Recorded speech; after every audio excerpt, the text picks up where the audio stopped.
Você acha que já viu de tudo quando o assunto é imposto no Brasil, né?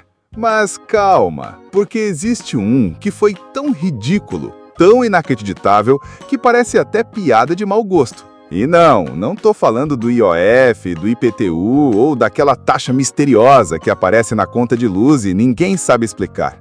Esse aqui é especial.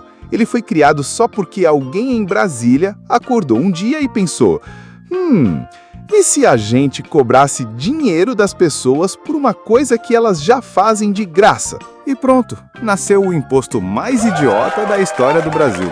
Algo tão absurdo que quando você ouvir, vai achar que foi invenção minha. Mas não, o governo realmente teve coragem de escrever isso no papel e dizer: agora todo mundo vai ter que pagar.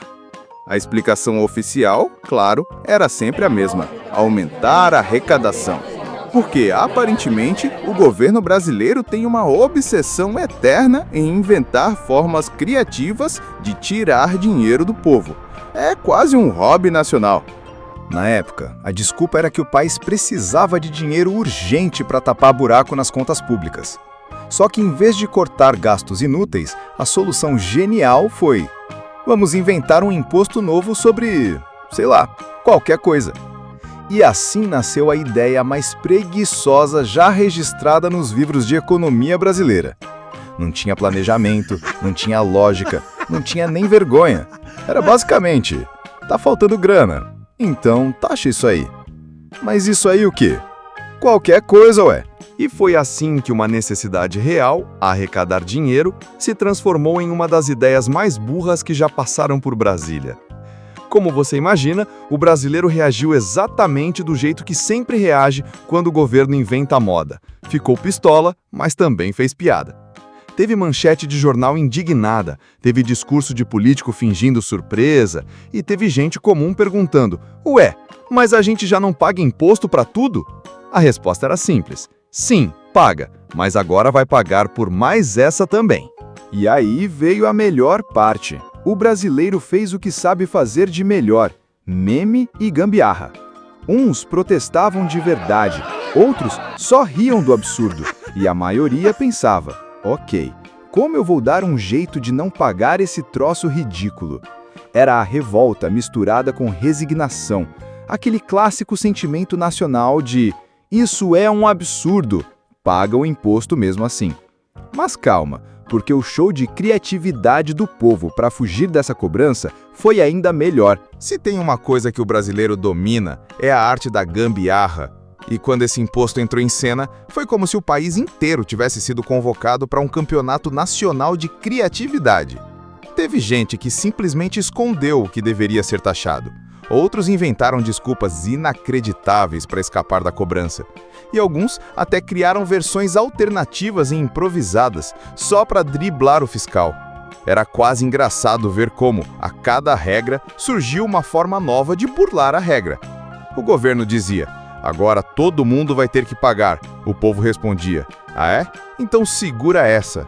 E no fim das contas, parecia um jogo. Quem era mais esperto? O cobrador ou o cobrado? Spoiler, quase sempre o cobrado. Porque no Brasil é assim: quando a lei vem torta, a gambiarra vem reta. E aqui está o detalhe mais curioso de toda essa história. Quem realmente se beneficiava desse imposto não era o povo, óbvio, mas sim o próprio governo e uma meia dúzia de espertos. Enquanto a maioria suava para pagar a conta, tinha gente que via nisso uma oportunidade de encher os bolsos. Funcionários ligados à arrecadação, políticos que usavam a verba como moeda de troca e empresas que sabiam exatamente como jogar o jogo. Na prática, era como se o imposto tivesse sido criado não para ajudar o país, mas para garantir que alguns privilegiados continuassem de barriga cheia. O brasileiro comum pagava, reclamava e, no fim das contas, nada mudava na vida dele. E o mais triste, ou engraçado, dependendo do humor do dia, é que a gente já conhece esse roteiro de cor. Imposto novo entra, promessa bonita aparece, dinheiro some e a pergunta fica no ar: ué, mas não era para melhorar o país? Agora vem a parte boa. As histórias reais de quando esse imposto saiu do papel e bateu de frente com a vida real. Porque, olha, o resultado foi um festival de situações bizarras. Teve gente que foi multada por detalhes absurdos. Teve comerciante que inventou desculpas hilárias para escapar da cobrança e até fiscal que não sabia direito como aplicar a regra. Era um caos completo. Imagine você ser parado e ouvir algo como: "Senhor, precisamos cobrar essa taxa aqui." "Taxa de quê?" Disso aí que o senhor está fazendo." Era tão surreal que parecia esquete de comédia. Mas não, era a vida real, com papel timbrado e carimbo oficial. E o mais inacreditável é que em algumas cidades a fiscalização custava mais caro do que o imposto arrecadado. Ou seja, gastava-se dinheiro público para cobrar um imposto que não rendia nada. Pura genialidade. Chegou um ponto em que a piada ficou grande demais até para o próprio governo. A pressão popular aumentava, os jornais caíam em cima e até os políticos que tinham apoiado a ideia começaram a fingir que nunca tinham ouvido falar disso. Foi aí que decidiram colocar um fim na palhaçada. O anúncio do fim desse imposto veio quase como se fosse uma vitória nacional. Discursos emocionados, manchetes comemorando e aquele clássico tom de "ouvimos o povo". Mas, na prática, todo mundo sabia que a decisão não veio por consciência. Veio porque o imposto simplesmente não funcionava. Dava trabalho, gerava revolta e arrecadava quase nada. O governo desistiu, o povo comemorou e o Brasil seguiu sua vida, pronto para o próximo imposto esquisito que viria em breve.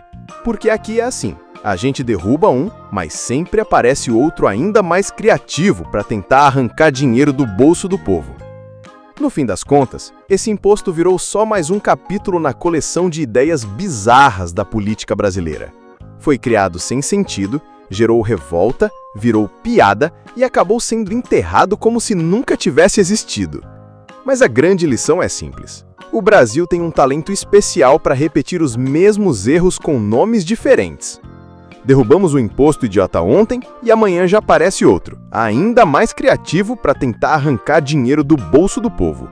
E a gente, como sempre, fica entre dois papéis: reclamar, rir do absurdo ou inventar uma gambiarra para sobreviver.